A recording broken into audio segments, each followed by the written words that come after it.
Okay, day 12. I realize that I start every single episode with okay. I gotta stop doing that. um, I think today's episode is not. I mean, it's always about me, right? That's the whole point. But I think it's a little bit less about me today. Ironically, um, I think the theme of the day and the theme that has been taking over my brain today has been my wife, which is and it's a good thing, right? It's not we're not fighting or anything. It's she's graduating from her residency and gonna be a general surgery attending as of Friday, and we're having family fly in and people drive up and having a big party on Friday night and probably maybe Saturday too. I don't know. And so we're getting the house ready and everything. And if I'm being honest, it snuck up on me. The funny thing about these, like, it was 6 years. 6 years. Like, we haven't. She was in her first month of residency when we met, or her second month, whatever. And we've never done anything different. We've never had a different life, you know? I mean, we did COVID and we did a year where she was doing research for most of it, but um, it's going to be different, you know? And we'll have to figure that out, I guess. But it's crazy, actually, how quick it snuck up on me. About like 3 months ago, it started to become real that like one day we'd be here. And my wife's crazy. She works so much. She wakes up at 5 a.m. every day, feeds Luther, goes to work, comes home at like 6. Yeah, for 6 years, like she's worked 80 or 90 hours a week every single week for 6 years. Like it's kind of this year, in order to have Luther, in order to have 6 weeks off for maternity leave, she had to not take a vacation day for an entire year. She had to use up all of her vacation and sick days in order to have a baby. She worked until the day he was born, and she went back to work the 6 weeks to the day because that's all she could take. And I try really hard not to like make her residency about me, because it's not, right. It's like this is her life dream, and if I'm being honest, she's influencing me. The more I watch her and the more I'm around her, she's influencing me to push myself, to see my limits. My wife pushes herself to the limits every single day. She might not do it like actively on purpose. She might not be like deciding to, but she makes life decisions that put her in that realm where she literally wakes up at 5 and works and works and works and works, then just falls asleep exhausted every night. And it's impressive, if I'm being honest. Like it's ironically, it took me a long time, because as you date somebody and you marry them and everything, and you have kids, and you kind of like your relationship changes and grows. And it's I don't know why I finally thought about it the right way, which is I mean, aside I guess I should say for a minute or two, like, how insane that is that she does that, and how great, like, she just has no limits, like she will die trying at anything, like of the thing that she cares about, and she'll figure it out. Like, I mean, in some ways it's like sometimes I feel like I'm left to like pick up the pieces of whatever whatever like crazy situation we're in.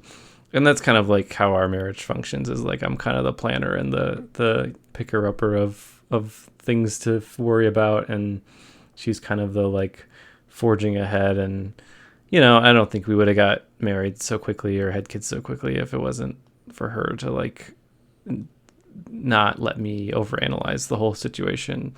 But I think for the first couple years of us being together, I just wanted to be the perfect partner. And not that I don't want to be the perfect partner, but like I didn't really.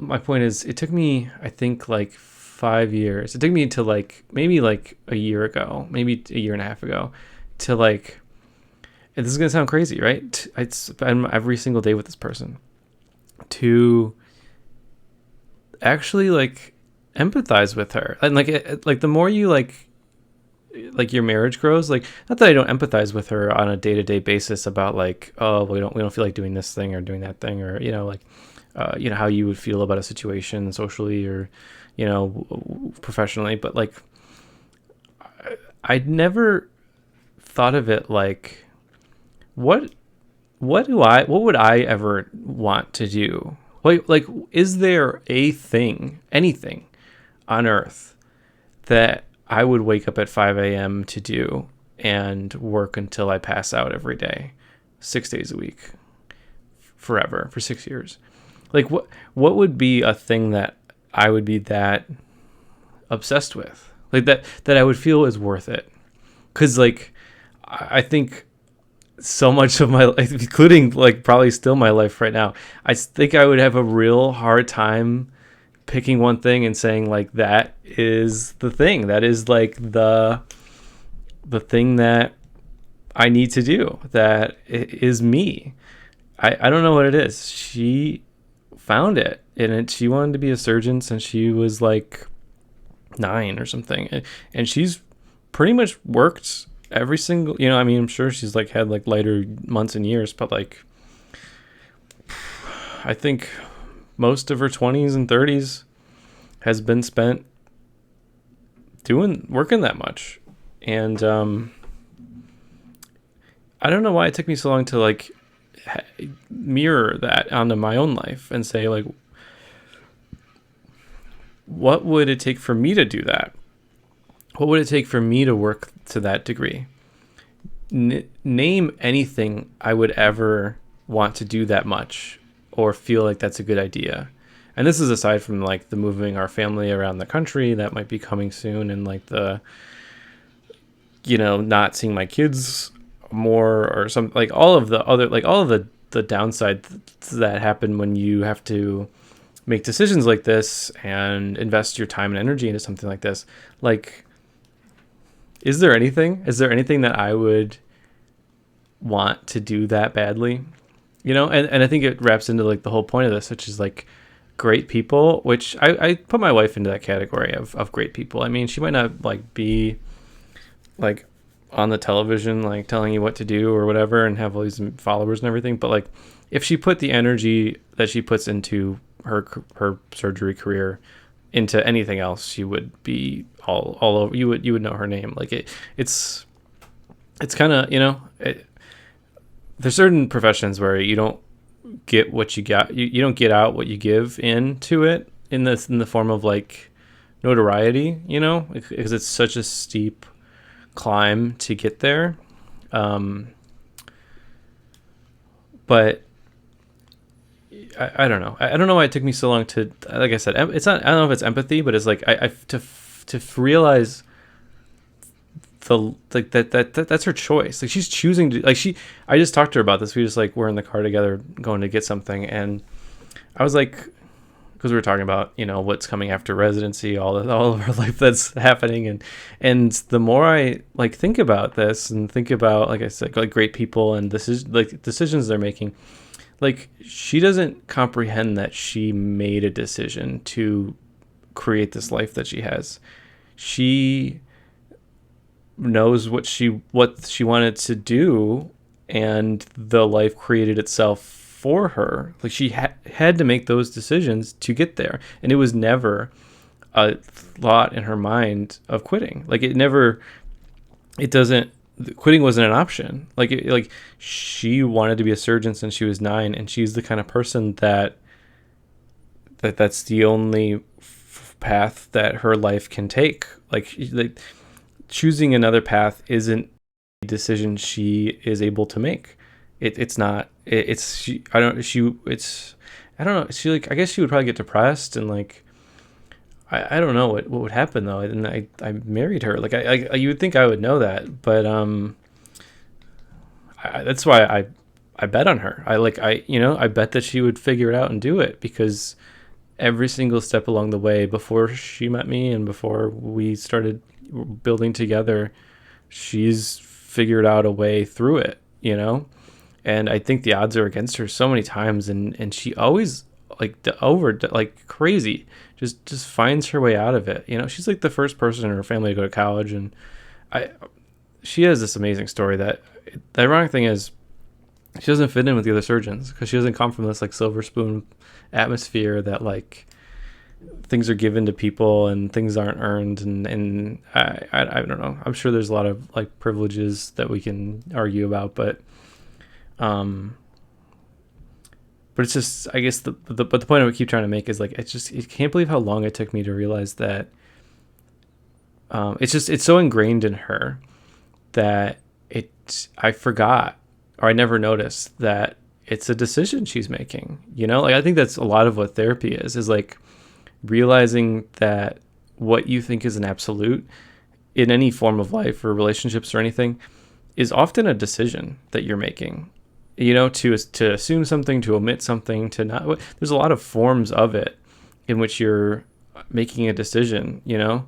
I definitely had fights with ex-girlfriends in which they thought I was there, and they were right. Ironically, they were right that I was making a decision when I was omitting things, because that was equally a decision to not do something, and not quitting is the same thing, you know, like to even consider it. Like like we just had this conversation, like at some point, you know, she like had to, I don't want to like talk about every little detail of her life, but you know, things didn't fall into place perfectly, you know, like she had to, you know, try again a few times at different pieces of things, and quitting wasn't like, she's like, but I wouldn't have achieved I wouldn't be a surgeon then if I quit, though. I wouldn't like the idea of taking a lesser job or stopping at some other career checkpoint along the way, or stopping at a bachelor's or master's or PhD, you know, or MD, or stopping instead of residency, or stopping in the middle of residency, or stopping at any point of time where where a lot of people find themselves not being able to get over that hump and think that that's all they can be, or you know, thinking it's too hard, they'll find another way, and then they kind of fizzle out because they don't put the effort in that they need to get over the hump, you know.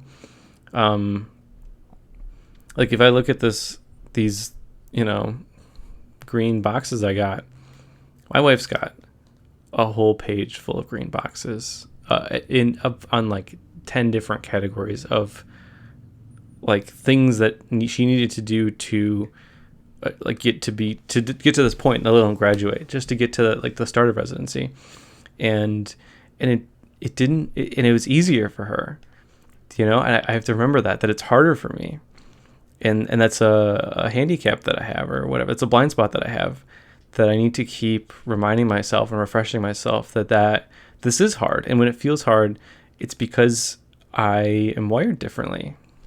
I'm wired to quit. I'm wired to reevaluate. I'm wired to be unsure.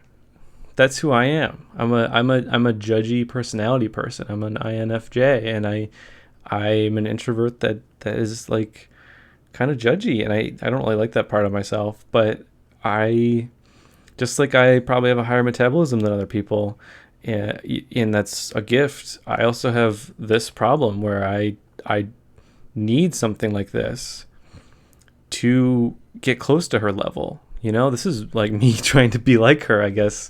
I never really like actively said that, but when you surround yourself with people that live their life that way, it rubs off on you. And I think for whatever reason, it took me this long for it to like click that she's rubbing off on me, that I'm trying to achieve more because I'm watching her achieve more. I'm watching her achieve her dreams, and I'm loving helping her, and that's kind of the point of partnership. But she's reminding me that you can achieve your dreams, and it makes me go, crap, I should probably figure out what those are. I should probably like find those things that I don't want to quit, or like that quitting isn't an option, and start doing them every day, you know. And it's so funny because she would never like say actively on purpose to do any of these things. It's more like I'm watching her and and watching other people in my life that do this well. And it because it's not in my normal. It's not because I view myself as a normal person who doesn't just pick something and stick with it the rest of their life. I mean, those people are the great people. Those are the people that don't quit, become the great people. I'm trying to be a normal person that becomes great by pretending to be them for long enough where it kind of like gets the wheel turning, you know? And maybe for me and my personality that never happens. I have to make a conscious decision every single day to keep these squares green, or else I fall into this death spiral, you know, where I don't keep moving forward. I think that's interesting. I never thought of it that way. Actually, I'm kind of thinking about this out loud, like on the spot. It's like maybe like a higher or lower metabolism or a higher or lower IQ, or I mean, everything can be changed. You know, we have neuroplasticity in our brain. Like things are going to get changed the more I use them and try them and work on them. But just like I might run faster or slower than someone else, I definitely read slower than everyone else because I think I have some like weird dyslexia. I never thought of it as personality or character. I definitely thought of it as like a discipline thing. Like it's not that I'm undisciplined, but that other people are more disciplined, and that's. I guess I don't know if I believe that that's a choice that they make or not. I think I have to think about that more. If they choose to be more disciplined, I definitely feel like it's like easier for them for some reason. I don't know what that is, but they are choosing it. You know, they just don't know they're choosing it, I guess. I think the easiest comparison is always like weight loss and weight gain because it's really hard to fake that. It's really hard to do something on accident. It's really hard to gain or lose weight on accident, like in the wrong direction, like in the direction that you want. You know, it's really hard to like lose weight on accident unless something's really going wrong with you in your life. And but I kind of believe that these crazy people that are great, and I use that term crazy very loosely. I mean it more like crazy as in they are exceptional, you know, and they don't know it, you know, like they just their everyday life is exceptional, and they don't realize it because they're just so focused on like achieving it, their dreams. I think just like weight loss or weight gain, I think they would lose weight without really thinking about it. Like they, I guess they would lose weight or gain weight because like whatever direction they want to go in, because they wouldn't quit and they would every day work towards it, you know? Like, no, so this is me seeing my wife and trying to break down how she achieves her dreams into steps, you know, and just like anyone else, trying to break down these great people that do long-term gratification really well and break it down into steps and try to be like them one day at a time. Yeah, I keep saying, I think I learn something new every time I start talking because it kind of like lets me think through it more than I would if I just kind of just kept going along my day. No, well, so I'm super excited for my wife. It's a long time coming. I mean, in 6 years, I'm sure part of the celebrations for me too, with all the sacrifices and everything we just had to make and to get here. And I'm happy to like be her partner and do everything I can and help her achieve her dreams. I just feel like she's that exceptional of a person that's, you know, I'm here to help, you know, that's what it comes down to. But it is nice to like I said, it snuck up on us. I kind of got into a mode of like, once I started working from home, I kind of got into a good rhythm where I wasn't super stressed out and freaking out every day and struggling to make it home on time because I had an hour commute and everything. And, you know, and I used to manage like 70 people and it was just chaos, you know? So once I got in a good rhythm, it's our average day isn't as hard, and it also gives me time to think about these kind of things, and I think I'm growing in that time. So it's been really great.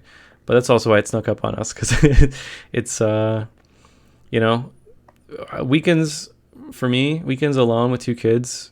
I was talking to one of my coworkers, and they were like, what are you doing this weekend? How's it going? This was like 2 months ago, and and she's like, 27 and doesn't have kids or anything, just got married. And I was like, oh, my wife's gonna work all weekend, and Carol's gonna work 6A to 6P, like, that's a lot for a person to work.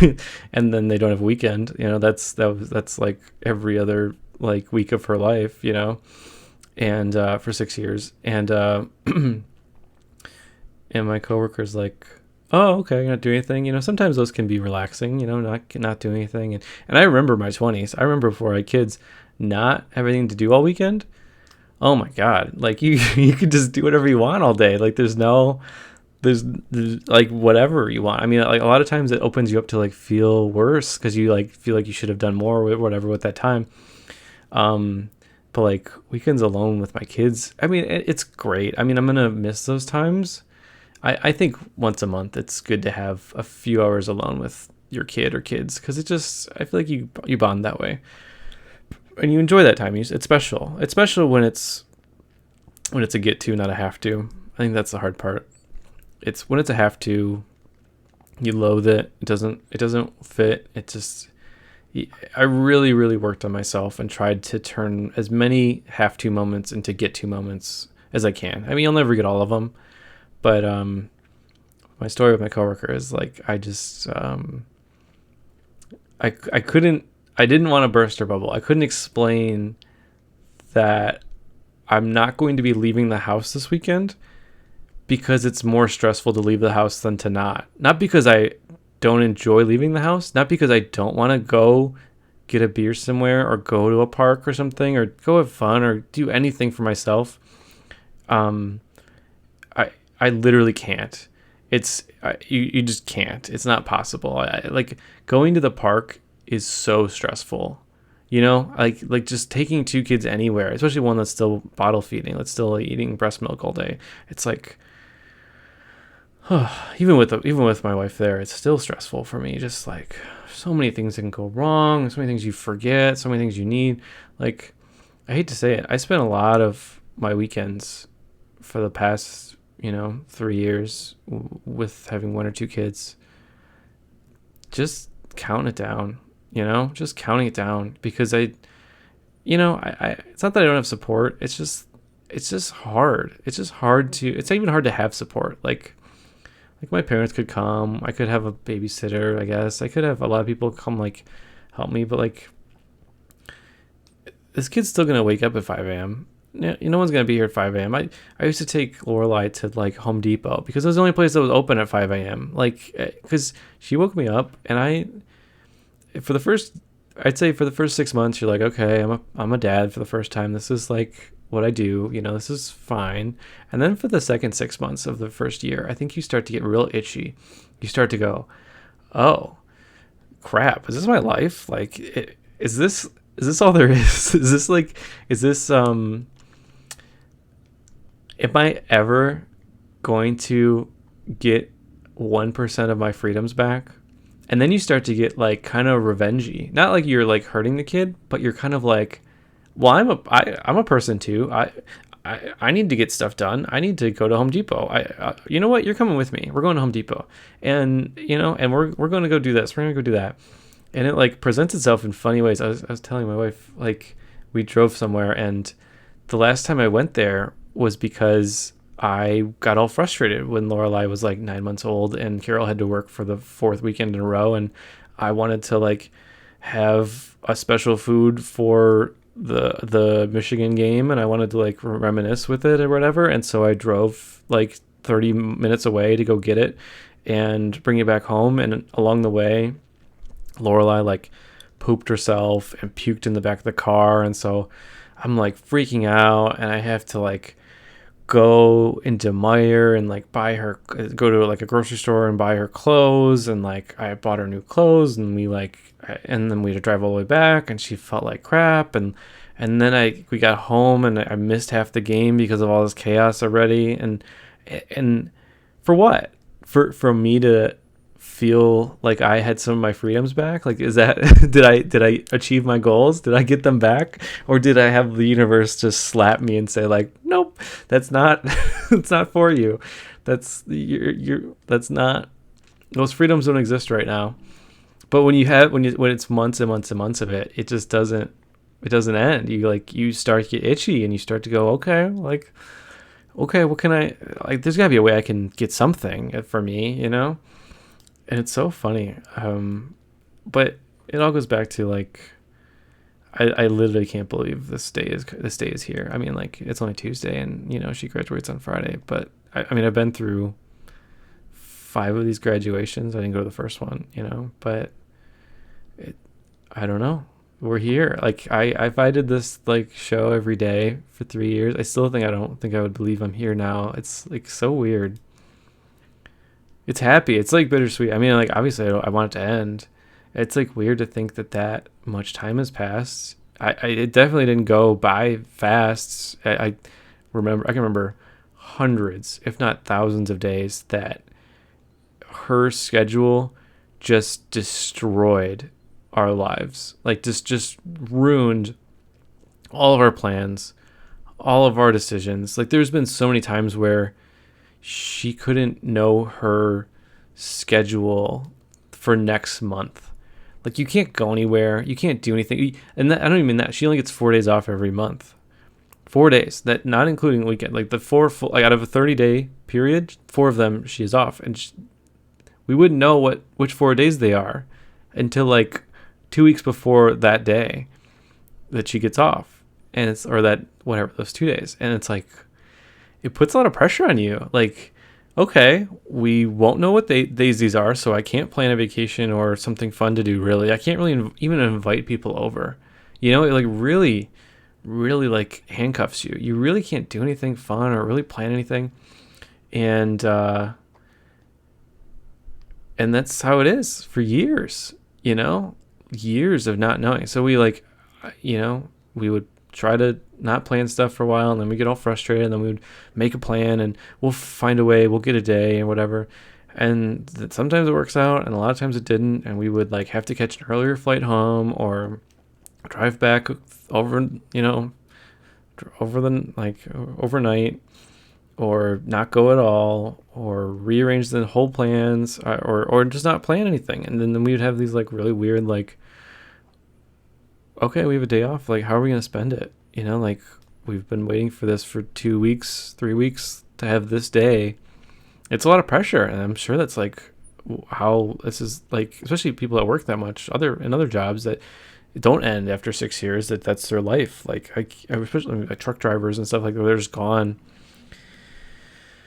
I don't know how people do. I don't know how people do distance. I don't know how people work nights. It's like, I'm so glad it's over. I mean, I know what's coming. It's like, I'm going to feel good right now.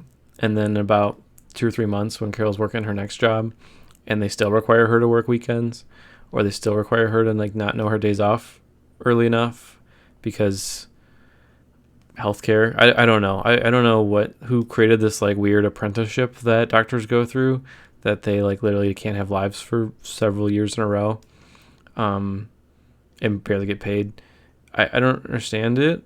I like to believe that it's going to get better, but every time I believe that, it doesn't. It gets 1% better when I was hoping it would get like 8% better. You know, I feel like I have pretty low expectations and standards to like want it to get better. And man, I don't know how I'm going to do kids alone on weekends if that's part of her permanent job. That's not the life I planned for us. But I'm not going to get all sad about it. Like, I'm going to wait for it to happen, and then whatever, we'll figure it out. And I think that's another part of her influence on me is like, what haven't we figured out? Think about that. Like, that's why please, like, I think I said this before. One of the best gifts you can give yourself is to really, really, really sit and pull out your phone, put a note in your phone, okay? And write down everything that and really, really think about it and write an extensive list. Make an extensive list of things that you thought you would never overcome. And it's pretty easy. Think about things that it's always those like lie awake in bed moments or lie on the couch moments, or those like, sometimes it's pain, sometimes it's injuries, sometimes it's like achievements, but it's always things that like your brain literally can't make up a story in which you achieve it or finish it or it goes away because it's such a nagging problem for you. Write all those down, because you will only remember the last 3 weeks of your life, and you will only worry about the next 3 weeks of your life. And right now, we might be moving 70 miles away 3 weeks from now, and I have no idea if that's going to happen or not. I will find out on Friday. And if that doesn't make you crazy, I don't know what does, because that's insane. I would, whatever. I will figure it out. That's what my partner needs. That's what my partner gets. So, but that list has opened my eyes so much and helped me so much. Because that, you know what that list does? First of all, you know that you at this time isn't unique. That these things have happened before. Like the point is when you're feeling that bad, that is when you start believing this has never happened before, and this is going to change my life and never get better. And I think that's why people in the hospitals and in rehab and stuff you can't comprehend a future in which your life is better, because you feel like crap and your brain isn't functioning correctly and you're just not happy and you're hurt, you're injured, and when you're injured, you're not thinking clearly. When I started writing down all of the things that I've overcome, especially when I thought I would never overcome them, it just opened my eyes to like, every day is just give yourself a little bit more, like a little bit more trust, a little bit more grace, like a little bit more wisdom, just a little bit more, because it compounds, right? I get a little bit every time I look at that list, and every time I put in a new thing on that list, I get a little bit more sense of like trusting myself that I'll figure it out. And you know what else is going on this list? Residency. You know what's going on this list? Moving or not, based off a decision that some guy's going to make for us on Friday. Like, I could put probably 30 things on there about how to survive residency that I never thought we would overcome. It's a huge tool for yourself, and I don't read through mine enough. I know it's there though. It's enough for me at this point. Like, I know there's 50 things on that list that for weeks I thought I would never overcome. For like weeks, months, and years of my life, I thought I would never achieve that thing. I would never get that thing I wanted. And then one day I got it. And then what happened? I made up a new thing I needed to get or want or need, or I had a new problem, And unless your brain is triggered to worry and think about the bad parts. And it's really good because it keeps you alive and surviving and growing. But it's really bad because you get obsessed with the bad parts and you only remember them, and you only remember the next problem. It's the only thing you think about. You only think about the next thing you need. And you forget of all the things that you've achieved, which are the confidence you need to achieve that thing, Please build that list. Please refer to that list all the time. And if you don't know what to write on there, just start writing stuff that in the last week you achieved. Because then you're going to get used to like, I achieved this new thing. Oh, that's way better than stuff on my list. I got to put that on there. And then you'll start going, wait, when I was like 22, I remember I had this huge problem. When I was 22, I remember I rolled my ankle at roller hockey. And for probably 6 weeks, I could barely walk. And the ironic thing about that is after 6 weeks, it was probably fine. But for 6 weeks, I literally thought I would never walk again. I would never be like comfortable in walking and sprinting and jogging and whatever. I thought I would. This is my new life. This is my new normal. I will never feel good. My leg will always be like maimed and awful and terrible. And you know what? It got better one day. And you know what? I started worrying about something else.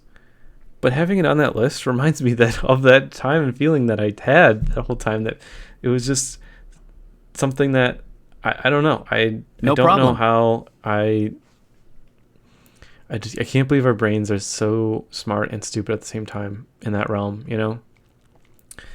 But anyway, so I gotta go, but I'll wrap this up. So it's congrats to my wife, congrats to me, I guess.